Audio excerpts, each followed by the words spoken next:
मैं बहुत छोटी थी, शायद 7 या 8 साल की। मुझे आज भी याद है, जब भी पापा कुछ ठीक कर रहे होते, जैसे कोई नल, कुर्सी या पुराना पंखा, वो मुझे पास बुलाते और कहते, बेटा ये हथौड़ा पकड़ो। सच तो ये था कि उन्हें मेरी मदद की ज़रूरत नहीं होती थी। वो बस चाहते थे कि मैं उनके साथ बैठूं, उनके पास बैठूं, थोड़ी बात करूं। हम ज़्यादा कुछ नहीं कहते, लेकिन वो मुझसे पूछते, स्कूल कैसा चल रहा है या आज क्या नया सीखा।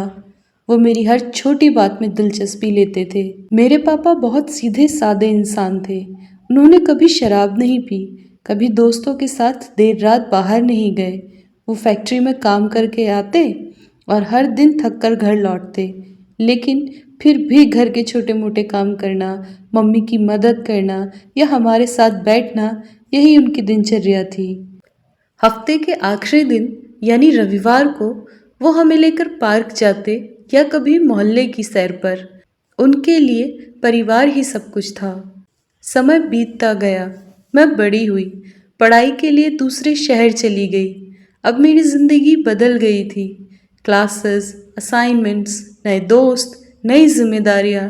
फिर भी हर रविवार सुबह पापा का फोन आता। कभी कभी वो एक ही सवाल 2 बार पूछते, लेकिन उनका अंदाज हमेशा एक जैसा होता। खाना ठीक से खा रही हो? पढ़ाई कैसी चल रही है? पैसे तो है ना? मैं अक्सर जल्दी में होती और कहती, पापा बाद में बात करते हैं। पर वो फिर भी हर हफ्ते कॉल करते रहे। कुछ साल बाद मैंने अपना खुद का घर खरीदा। जब मैंने पापा को बताया तो वो बहुत खुश हुए। वो खुद 3 दिन के लिए आए और घर का बाहरी हिस्सा खुद पेंट किया। वो जून का महीना था, बहुत गर्मी थी, 40 डिग्री के करीब। वो पसीने से तरबतर होकर धीरे धीरे दीवारें रंग रहे थे। बीच में रुक कर बोले, थोड़ी देर बैठो, ब्रश पकड़ लो, बात करते हैं। लेकिन मैं बहुत व्यस्त थी, ऑफिस का काम, ईमेल, मीटिंग्स। मैंने कहा, अभी नहीं पापा, बहुत काम है। वो चुपचाप फिर से रंगने लग गए और मैंने बात करने का वो मौका खो दिया। 4 साल पहले की बात है।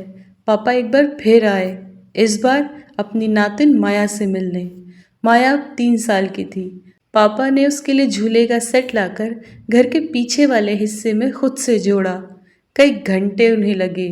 काम खत्म करने के बाद पसीना पोंछते हुए बोले, एक कप चाय बना दो और थोड़ी देर बैठो, बात करते हैं। मैं उस समय ट्रिप के लिए सामान पैक कर रही थी। मैंने बिना देखे कहा, अभी नहीं पापा, बहुत जल्दी में हूँ। पापा फिर चुप हो गए। कुछ महीनों बाद रविवार की सुबह हमेशा की तरह उनका फ़ोन आया, लेकिन इस बार उन्होंने पिछली बातों को भूलना शुरू कर दिया था। उन्होंने वही बातें दोबारा पूछी जो हम पिछले हफ्ते बात कर चुके थे। मुझे थोड़ा अजीब लगा, लेकिन मैंने सोचा शायद थक गए होंगे। मैं भी जल्दी में थी तो कॉल जल्दी ख़त्म कर दी। उस दोपहर कुछ घंटे बाद मम्मी का फ़ोन आया। उनकी आवाज़ कांप रही थी। पापा को अस्पताल ले जाया गया है, उन्हें ब्रेन एनेरिज्म हुआ है। मैंने तुरंत फ़्लाइट टिकट बुक किया और निकल पड़ी। रास्ते भर मेरी आंखों में वही पुरानी बातें घूमती रहीं।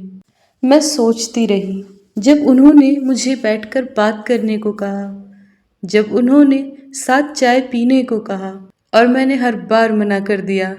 मैं सोचती रही कि कैसे मैंने उनकी ज़रूरत को नज़रअंदाज कर दिया।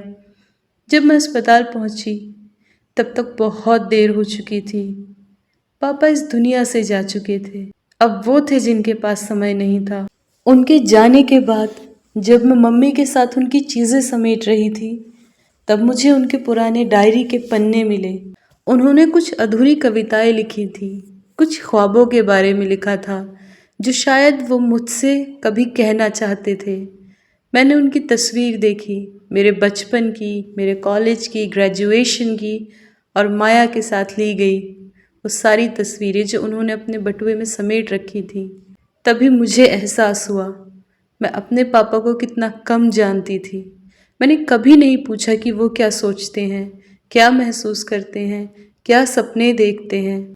अब हर रविवार जब सुबह होती है, मैं एक कप चाय लेकर बालकनी में बैठती हूँ। कोई कॉल नहीं आता, कोई आवाज़ नहीं आती, लेकिन मैं चुपचाप उनसे बात करती हूँ। पापा अब मेरी पूरी यादों में है, मेरी हर बात में, मेरी हर खामोशी में, मेरे हर अफसोस में। उन्होंने कभी ज़्यादा नहीं मांगा, बस थोड़ा सा वक्त, और मैंने वो भी नहीं दिया। अब जब वो नहीं है, तो उनकी कमी हर पल महसूस होती है। इस सब से मैंने एक बात सीखी, वक्त बहुत कीमती होता है। हमें कभी नहीं लगता कि कोई पल आखिरी हो सकता है, पर सच यही है। अगर आपके पास कोई है, माँ, पापा, भाई, बहन या दोस्त, जो आपसे बात करना चाहते हैं, तो रुक जाइए, अपनी भाग-दौड़ रोकिए और बैठिए, उनसे बात कीजिए, उन्हें सुनिए, इससे पहले कि बहुत देर हो जाए।